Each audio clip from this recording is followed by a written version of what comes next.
A lo largo de los siglos, antiguos textos han relatado eventos que muchos consideraron simples mitos. Acompáñanos a descifrar las huellas que conectan el pasado ancestral con nuestro presente. Prepárate para ver el pasado como nunca antes lo habías visto, para descubrir lo inimaginable. ¿Y si las profecías más antiguas no fueran advertencias distantes, sino patrones históricos que se repiten una y otra vez? Piénsalo. ¿Y si el Génesis, ese texto milenario a menudo leído como un mito, contuviera claves, códigos y señales que han moldeado los grandes cataclismos del pasado y que podrían estar manifestándose nuevamente en nuestros días? Pues hoy vamos a explorar esas profecías y premoniciones.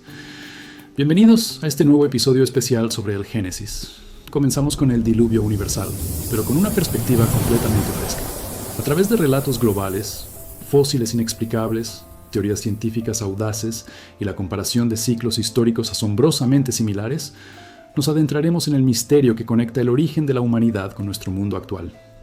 ¿Hubo realmente una catástrofe que dio forma a todo lo que conocemos? Prepárate para un viaje a los orígenes del tiempo, a una era mucho antes de lo que te contaron. Antes del Génesis, antes del Arca de Noé, el eco de una catástrofe ya resonaba en las primeras voces de la humanidad. Historias de un gran diluvio, de un mundo ahogado bajo las aguas, no pertenecen a una sola cultura, sino a casi todas. Son un fantasma colectivo que persigue nuestra memoria ancestral. Imagina esto: civilizaciones separadas por océanos infranqueables, por desiertos y selvas impenetrables, por montañas que rozan el cielo. Culturas que jamás tuvieron contacto entre sí, pero que compartían una misma y aterradora historia. ¿Cómo es posible? Vamos a Sumeria, la cuna de la civilización. Allí, en tablillas de arcilla de más de 4.000 años de antigüedad, leemos sobre Ziusudra, un rey piadoso a quien los dioses advirtieron de una inminente inundación que aniquilaría a la humanidad. Le ordenaron construir una enorme embarcación para salvarse a sí mismo, a su familia y a una pareja de cada animal. ¿Te suena familiar? Esta es una de las versiones más antiguas que conocemos, escrita milenios antes que la Biblia. Pero la historia no termina ahí. En la vecina Mesopotamia, la famosa epopeya de Gilgamesh nos presenta a Utnapishtim, otro superviviente de un diluvio enviado por dioses enojados. Al igual que Ziusudra y Noé, él, Gilgamesh, también construye un arca, enfrenta la furia de la tormenta y al final libera una paloma para buscar tierra firme. Los paralelismos son tan asombrosos que es imposible ignorarlos. Ahora crucemos el Mediterráneo y lleguemos a la antigua Grecia. Su mitología nos habla de Deucalión y su esposa Pirra. Cuando Zeus, decepcionado con la maldad de los hombres, decide exterminarlos con un diluvio colosal, Prometeo advierte a su hijo Deucalión. La solución es, una vez más, construir un cofre o un arca y navegar durante 9 días y 9 noches, hasta que las aguas bajan y encallan en el monte Parnaso. Ellos se convierten en los progenitores de una nueva raza humana. La estructura de la historia es la misma: advertencia divina, construcción de un barco, supervivencia de unos pocos elegidos y el renacimiento de la humanidad. 3 culturas distintas, 3 continentes diferentes, pero un mismo relato fundamental. ¿Simple coincidencia? La verdadera magnitud de este misterio se revela cuando expandimos nuestra búsqueda por todo el globo. Viajemos a la India. El Satapatha Brahmana, un texto sagrado hindú, cuenta la historia de Manu, un hombre sabio que es advertido por el dios Vishnu en forma de un pez sobre un diluvio que lo destruirá todo. El pez le instruye a construir un barco y lo guía a través de las aguas turbulentas hasta que puede anclarse en una montaña del Himalaya. Manu sobrevive y se convierte en el padre de la humanidad actual. Ahora, vayamos al otro lado del mundo, a las Américas, mucho antes de la llegada de los europeos. Las tribus indígenas de Norteamérica, desde los Anishinaabe hasta los Hopi, tienen leyendas de una gran inundación que purificó la tierra. En Mesoamérica, los aztecas hablaban de la leyenda de los 5 soles, donde el cuarto sol fue destruido por una inundación masiva de la que solo sobrevivieron un hombre y una mujer que se refugiaron en un tronco hueco. Los mayas, en el Popol Vuh, también relatan cómo los dioses crearon y destruyeron varias humanidades, una de ellas por medio de un gran diluvio. Incluso en lugares tan remotos como las islas del Pacífico, en Hawái o en el interior de China, con la historia del emperador Yu el Grande domando una inundación catastrófica, el patrón se repite incansablemente. Entonces, ¿qué significa todo esto? Nos enfrentamos a una pregunta fundamental. ¿Estamos ante un caso de imaginación colectiva, una especie de arquetipo psicológico universal que surge del miedo innato del ser humano al agua y a las catástrofes naturales? El psicólogo Carl Jung hablaría de arquetipos del inconsciente colectivo. O quizás es el resultado de la difusión cultural historias que viajaron de boca en boca a lo largo de rutas comerciales antiguas, transformándose y adaptándose a cada nueva cultura. ¿Y si estas historias no son solo mitos? ¿Y si son el eco distorsionado de un evento real? Cuando un mismo patrón, un mismo miedo y una misma historia de supervivencia aparecen en culturas que, en teoría, nunca se conocieron, debemos preguntarnos, ¿estamos simplemente ante un mito universal? ¿O a un evento real que marcó a toda la humanidad? ¿Y si solo la superficie de nuestro planeta nos contara toda su historia?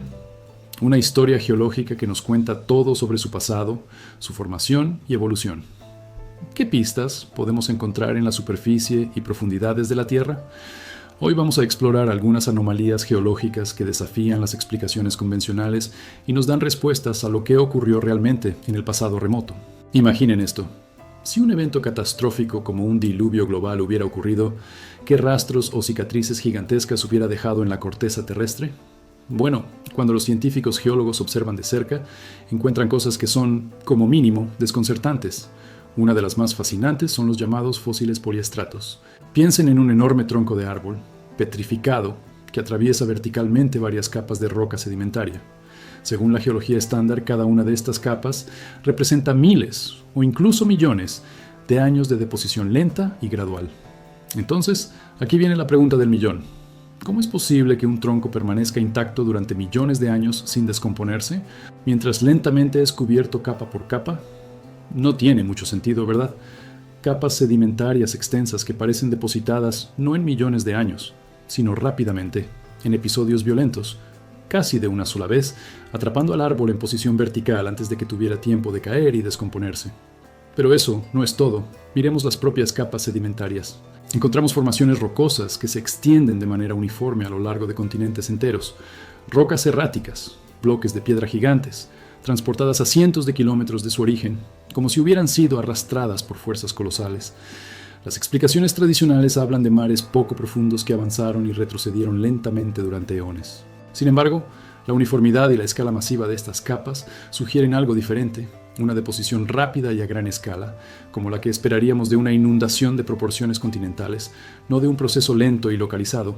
Y luego están los cantos rodados erráticos. Imaginen rocas gigantes del tamaño de una casa que se encuentran a cientos de kilómetros de su lugar de origen geológico. La explicación más aceptada es que fueron arrastradas lentamente por glaciares masivos durante las edades de hielo. Y sí, los glaciares pueden mover rocas enormes, pero algunas de estas rocas erráticas se encuentran en lugares donde no hay evidencia de glaciación, o sus trayectorias parecen indicar un transporte por agua, no por hielo. ¿Pudo una fuerza de agua colosal, un torrente de lodo y escombros, haber sido responsable de mover estas moles de piedra a través de paisajes enteros? Cuando juntas todas estas piezas, fósiles que atraviesan millones de años de tiempo geológico, capas de sedimento que cubren continentes y rocas gigantes esparcidas por donde no deberían estar, emerge un cuadro alternativo, un cuadro de catastrofismo. Un pasado donde eventos violentos y rápidos, posiblemente involucrando cantidades inimaginables de agua, remodelaron la faz de nuestro planeta en un abrir y cerrar de ojos geológico. Pasemos ahora al registro fósil que han elaborado los paleontólogos. Este registro no nos cuenta la historia de una evolución lenta y gradual, sino la de una catástrofe repentina y global. ¿Cómo puede ser esto? Por todo el mundo encontramos cementerios fósiles masivos. Piensen en esto. Miles y hasta a veces millones de criaturas, desde pequeños invertebrados hasta dinosaurios gigantes, enterrados juntos en una sola capa de roca. Sus cuerpos están a menudo retorcidos, rotos y mezclados de formas que desafían una explicación tranquila. Esto no es el resultado de un animal que muere pacíficamente y se cubre lentamente de sedimento. Esto sugiere un evento violento, rápido y de una escala inimaginable. Una fuerza tan poderosa que arrastró y sepultó ecosistemas enteros en un abrir y cerrar de ojos geológico. Añadamos otra pieza al rompecabezas, fósiles marinos en las cimas de las montañas más altas del mundo. Encontramos conchas, peces y otras criaturas marinas incrustadas en las rocas del Himalaya, los Andes y los Alpes, a miles de metros sobre el nivel del mar. La tectónica de placas ofrece una explicación, pero ¿podría una inundación masiva y global haber depositado estos restos en altitudes tan elevadas antes de que las montañas alcanzaran su altura actual? Finalmente, están los enigmáticos conjuntos de muerte. Yacimientos donde encontramos animales de diferentes hábitats y climas que nunca habrían convivido enterrados juntos. Mamuts lanudos junto a tigres, dientes de sable, perezosos gigantes y camellos, todos mezclados en un caótico revoltijo. Es como si una fuerza descomunal hubiera barrido continentes enteros, recogiendo a sus habitantes y depositándolos juntos en un mismo lugar. Al juntar todas estas piezas, los cementerios masivos, los fósiles marinos en las montañas, los árboles petrificados verticalmente y los conjuntos de muerte, surge una imagen inquietante.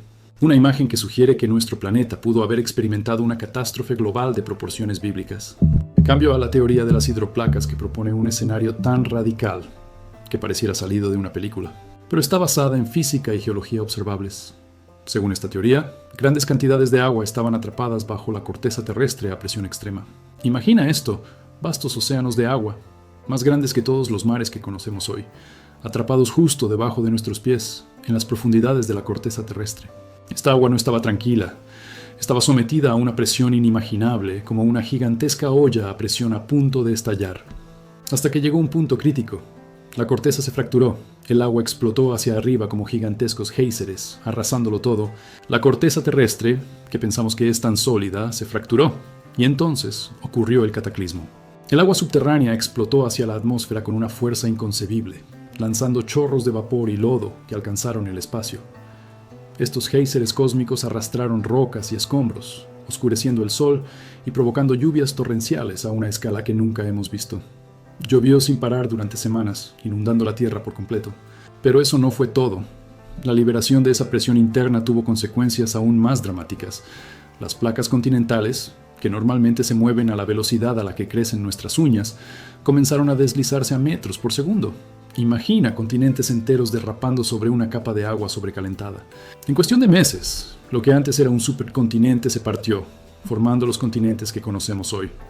En este proceso violento, las montañas se elevaron kilómetros en cuestión de días, no de millones de años. Las cordilleras como los Andes o el Himalaya se arrugaron como una alfombra al chocar estas placas a gran velocidad. Mientras las montañas se alzaban, otras partes de la corteza se hundían, creando las profundas fosas oceánicas que vemos hoy, como la fosa de las Marianas. El fondo del océano de antes de la catástrofe fue subducido, reciclado en el manto terrestre, mientras que un nuevo fondo oceánico, más caliente y denso, emergía. Este evento catastrófico podría explicar muchos de los grandes misterios geológicos, por ejemplo, la extraña distribución de fósiles marinos en la cima de las montañas más altas del mundo, o la formación de enormes capas de sedimentos que cubren vastas áreas continentales. También podría explicar el inicio repentino de una edad de hielo. Todo ese vapor de agua lanzado a la atmósfera habría reflejado la luz solar de vuelta al espacio, enfriando drásticamente el planeta. Las lluvias torrenciales en las latitudes más altas se habrían convertido en nevadas masivas, acumulando capas de hielo de kilómetros de espesor en muy poco tiempo. La teoría de las hidroplacas es controvertida, sí, pero ofrece una explicación unificada para fenómenos que la geología convencional explica con procesos lentos y separados.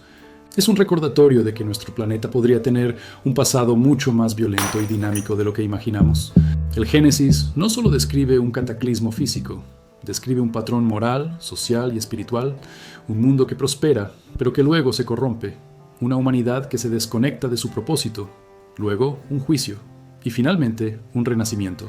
Este patrón no es único, aparece una y otra vez en la historia humana. Lo vimos en Egipto, en Babilonia, en la majestuosa Roma y en otras grandes civilizaciones que cayeron justo al llegar a su punto más alto. ¿Y hoy no vemos señales similares? Tecnología que parece desbordarse, conflictos globales que no cesan, una centralización extrema del poder, crisis ecológicas, una tensión social palpable. ¿Será que estamos ante un nuevo punto de quiebre? ¿Un nuevo ciclo? Quizás un nuevo diluvio, pero esta vez no de agua, sino de consecuencias. A saber que la historia del diluvio universal no solo está en la Biblia. Quizá el diluvio no sea solo un recuerdo del pasado, quizá sea un espejo del presente, y quizá, como entonces, estemos a tiempo de cambiar el rumbo. ¿Simple coincidencia o un recuerdo ancestral grabado en la memoria de la humanidad? El Génesis no solo advierte, también promete. Después del caos viene el orden, después de la destrucción viene la renovación. Después del diluvio, el arco iris. Tal vez ese sea el verdadero código del principio, un recordatorio de que la humanidad siempre está a un paso del colapso, pero también a un paso de un nuevo comienzo. Gracias por acompañarme en este viaje entre historia, ciencia, misterio y fe. Si este episodio te hizo pensar, suscríbete, comparte este podcast y déjame tus comentarios sobre qué otro tema te gustaría explorar. Nos escuchamos en el próximo capítulo. Hasta entonces, mantén la mente abierta y el espíritu dispuesto. Esto es Códigos del Génesis, un viaje donde la historia antigua revela su verdadera y sorprendente profundidad.